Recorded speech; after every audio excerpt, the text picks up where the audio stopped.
Well, this is weird. Phase 2 just restarted in New York, and I'm like in a suit and tie. Feels like I'm just like wearing too many clothes. Stuff is just like uncomfortable. How do I? Maybe I'll just go over here. Oh no, wait. Sorry. I forgot. Oh, there's a car there. Wait 1 second. Okay. No, that's not it. I remember. This is definitely. Well, Yuri, how did I used to get in this fucking car? Yeah. Oh, the groin. Oh, I figured it out. This is weird. Are you wearing red pants? Yeah, orange.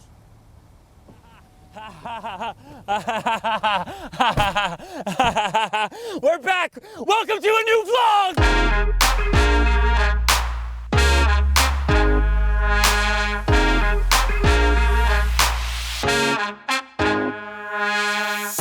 You know what, Yuri, let's go to 99 John Street. I want to show you guys something.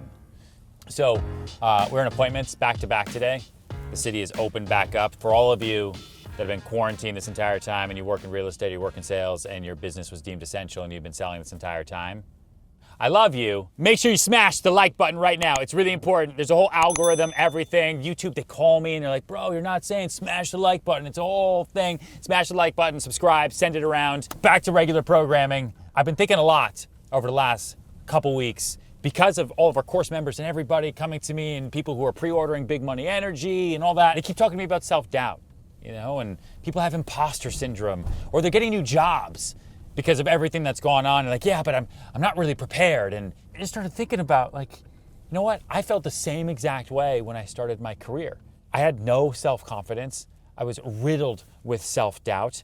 And on my first project ever, 99 John Street, 442 units in the financial district, I was 25 when I got hired for that project. Let me take you back just a little bit.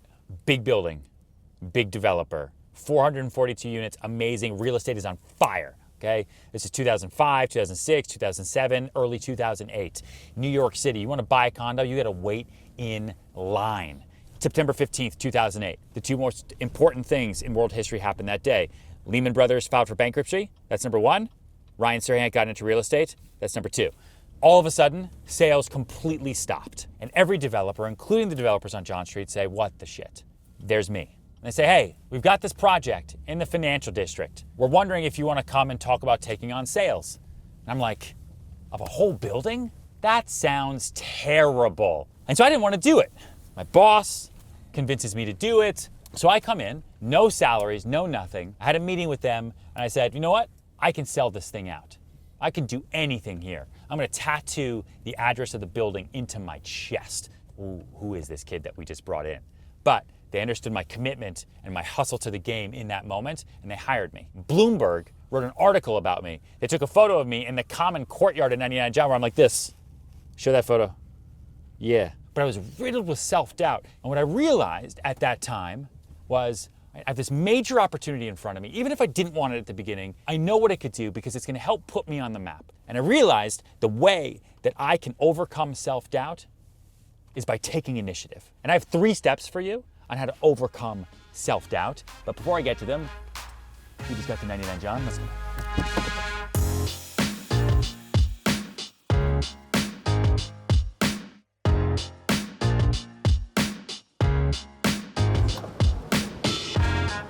Here it is, right here, building 1. This is weird nostalgia right here. I walked to this building every day for almost 2 years. Nothing here has changed, by the way. And all these buildings are now landmarked because it's a financial district, right? This is gangs of New York territory down here. Wall Street's right there. But I still remember my first day when I got that call about this building. It's like, are you sure? I'm gonna take over sales for an entire building? I'd never sold a whole building before, but I'd convinced everybody that I knew exactly what I was doing. But deep down inside, I had no idea. But the person I was putting out there in front of me was incredibly confident because I didn't want them to see through me because I knew that I could do it, but I knew that I also was young, inexperienced. And then I took a breath and I realized, what do I do all the time? I plan and I figure it out. What do we talk about all the time? We talk about only focusing on what you can control. All the other shit you have no control of. So it doesn't even matter. You throw it out the window. So the 3 steps for overcoming self-doubt start with number 1. What do you want?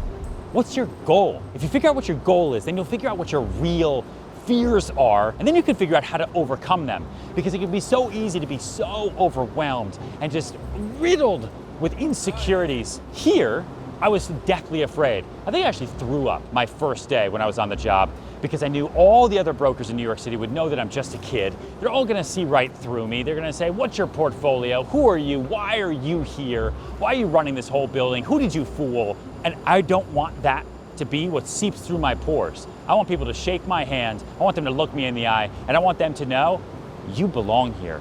You deserve this. So you gotta figure out what you want, okay? What is your goal? So that's step one to overcoming self-doubt. You create a goal, you visualize it, and that'll help you get over any fears you have because now you're taking control of how to get to your goal. And I gotta go to my next appointment, so let's go.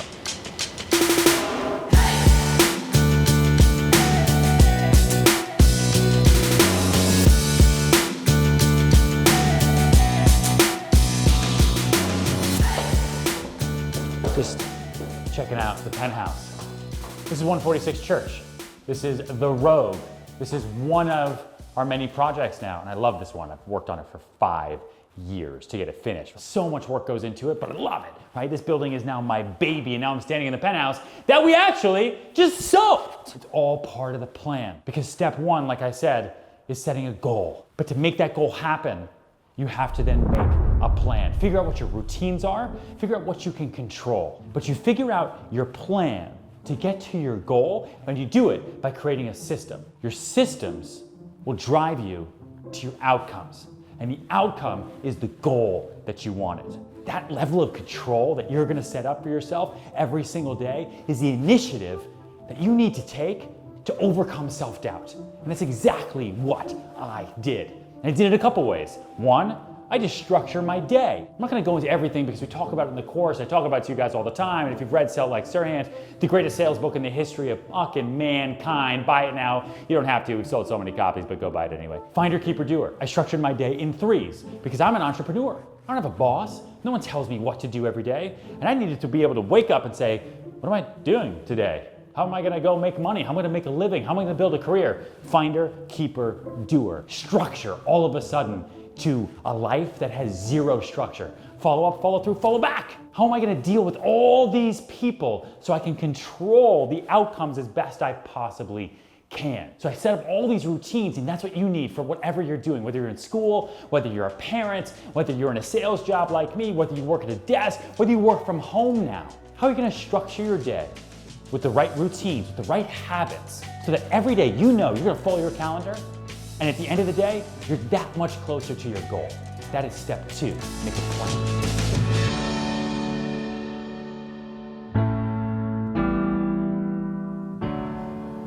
And step 3 is to take action. I am 800 feet in the air right now. I'm in an apartment that is worth $50 million. This isn't an accident. This isn't an accident for the developers that put it up, the architects that designed it, the people that poured the concrete, who did the steel work, who put this massive, gorgeous statue into the air. This is a trophy that we are in right now. This is a trophy that I get to be in with this view of Manhattan dead set ahead of me. And it all started because in 2010, when I was 24 years old, I decided to take 3 steps to get myself over the self-doubt I had that when I walked into a room, people wouldn't trust me. People wouldn't think that I knew what I was doing because people might think that I'm too young. People would say, no, he doesn't have it. He's not from New York. He was born in Texas. He's a hand model. He was an actor. This is all bullshit. And throw it all out the window. Take action. Everything that you wanted for yourself when you set your goals, where you then made a plan to make it happen, doesn't mean anything if you don't take the action, if you don't take the initiative. So that's it. Those are the 3 steps that you need to take to overcome any self-doubt that you're feeling right now. Half of 2020 is over. It's over. It blinked before us. And half of that half, we were stuck at home. We got half of the year left. Let's make the rest of this year way better than we could have ever anticipated. We got time that we need to make up. We got money we need to make up. We got things we need to do. So those are the 3 steps you need to take to overcome any self-doubt you're feeling right now, no matter how old you are, no matter what kind of job you have, no matter if you have a job at all or if you're even in school. You need to set a goal. You need to make a plan and you need to take action. That's it. And then you are set. Goal, plan, action, ready, set, go.